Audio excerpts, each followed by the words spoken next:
28 मई 2023 को जब इंडिया के नए पार्लियामेंट की इनॉग्रेशन हुई तो अंदर बने ये मैप बहुत ज्यादा हाईलाइट हुआ। इंडिया के जब मिनिस्ट्री ऑफ एक्सटर्नल अफेयर्स के स्पोक्सपर्सन से इस बारे में पूछा गया कि इस मैप का मकसद क्या है, तो उन्होंने कहा कि ये मैप अशोका के मौर्यन एम्पायर को रिप्रेजेंट करता है।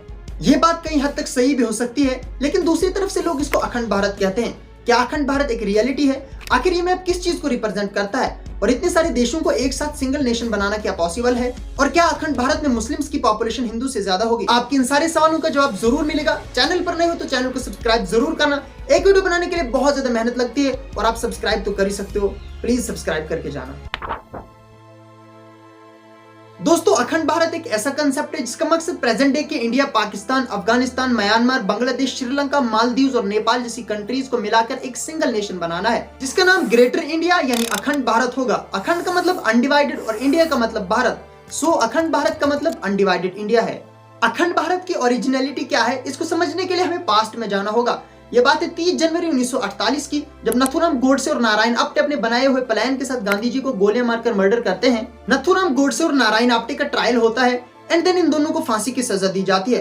15 नवंबर 1949 फांसी के दिन जब नथुराम गोडसे अपने सेल से बाहर निकलता है तो वो जोर से अखंड भारत चिल्लाता है, जिसके जवाब में नारायण आप्टे कहता है अमर रहे। इस कहानी को सुनाने का क्या फायदा, इसको समझने के लिए हमें उन लोगों को समझना होगा जो गांधी जी के मर्डर के लिए अरेस्ट हुए थे।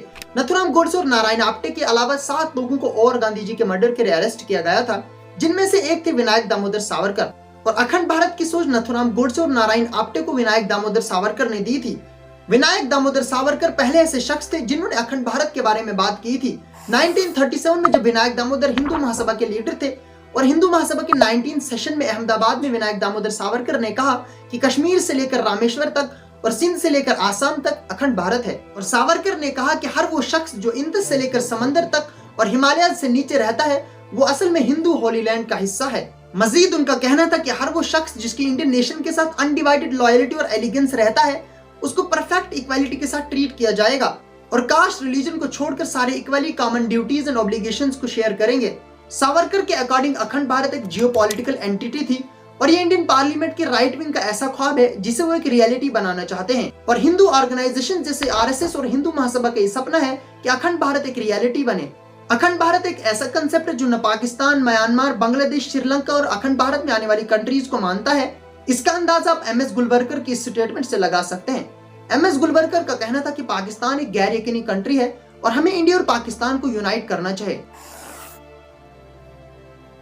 अखंड भारत क्या कभी एक रियलिटी बन सकता है कि नहीं, इसको रियलिटी में लाने के लिए बहुत सारी समस्याओं का सामना करना पड़ेगा। पहला रीजन ये है कि इंडिया की अपनी फॉरेन पॉलिसी ये है कि India is not a revisionist state.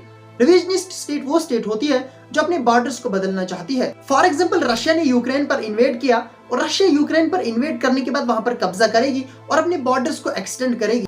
यानी चाइना और रशिया की तरह इंडिया अपने बॉर्डर्स बदलना नहीं चाहता है। यहाँ पर एक और एग्जांपल है कि इंडिया और पाकिस्तान के बीच में बहुत सारी जंगें लड़ी गई हैं और इंडिया ने कभी भी पाकिस्तान पर कब्जा नहीं किया और न करना चाहा, बल्कि अपने ही बॉर्डर्स को डिफेंड किया है। सेकंड रीजन है पाकिस्तान आर्मी। पाकिस्तान आर्मी दुनिया की ऐसी आर्मी है जो पॉलिटिक्स को रन करती है। तो फिर पाकिस्तान आर्मी की जो एसोसिएशन पाकिस्तान के अंदर है वो अखंड भारत में आने के बाद उनकी सारी पावर खत्म हो जाएगी। तो विदाउट वार ये पॉसिबल होना बहुत मुश्किल है कि पाकिस्तान आर्मी अखंड भारत के लिए राजी हो। और थर्ड रीजन ये है कि अखंड भारत कभी एक रियलिटी क्यों नहीं बन सकता, क्योंकि पाकिस्तान और बाकी कंट्रीज के लोग इस पर राजी नहीं होंगे। क्योंकि कराची और लाहौर में रहने वाले लोग ये तो नहीं कह रहे कि इंडिया आए और हमारी जमीन ले जाए। और अगर अखंड भारत बनाना ही बनाना है तो ये पीसफुली नहीं होगा, बल्कि इसके लिए एक वार करनी पड़ेगी, जिस पर आरएसएस लीडर का कहना है कि मेरे कहने का कतई ये मतलब नहीं है कि भारत आक्रमण करे पाकिस्तान पर, गलत बात। और आप सब जानते हैं कि अगर इन दो देशों के बीच में जंग हुई तो क्या हाल हो सकता है।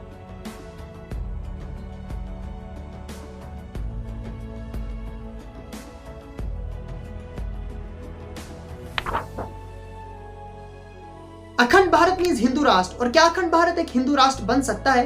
अगर अखंड भारत एक जियोपॉलिटिकल एंटिटी बनती है तो मुस्लिम्स की पॉपुलेशन और ज्यादा बढ़ जाएगी। आप खुद अंदाजा लगा सकते हैं कि पाकिस्तान, अफगानिस्तान, बांग्लादेश और बाकी कंट्रीज प्लस इंडिया की अपनी मुस्लिम पॉपुलेशन जब मिक्स होगी तो ये नंबर कितना बड़ा बन सकता है। और सिमिलरली 2050 और 60 तक ये नंबर और ज्यादा बढ़ जाएगा, जो कि अखंड भारत की बेसिक्स के खिलाफ है। ओवरऑल अगर हम बात करें तो अखंड भारत का जो जियोपॉलिटिकल कंसेप्ट है वो पूरी तरह से इम्प्रैक्टिकल है और इसको पॉसिबल करना बहुत ज्यादा मुश्किल हो सकता है। तो फिर आप ये सोच रहे होंगे कि ये पॉलिटिकल लीडर्स इस बारे में बात क्यों करते हैं। इसके पीछे बहुत बड़ा मिशन है इलेक्शन जीतना। अखंड भारत एक रियलिटी नहीं बल्कि सपना है और इसको रियलिटी में लाने के लिए बहुत ज्यादा मुश्किलात का सामना करना पड़ेगा और गौर करने वाली बात है कि क्या ये रियलिटी बन सकता है। आपकी अखंड भारत के ऊपर क्या राय है कमेंट सेक्शन में जरूर बताना और वीडियो इन्फॉर्मेटिव लगी हुई वीडियो को लाइक और चैनल को सब्सक्राइब जरूर करना ऐसी इन्फॉर्मेटिव वीडियोस को पाने के लिए। तब तक के लिए टेक केयर।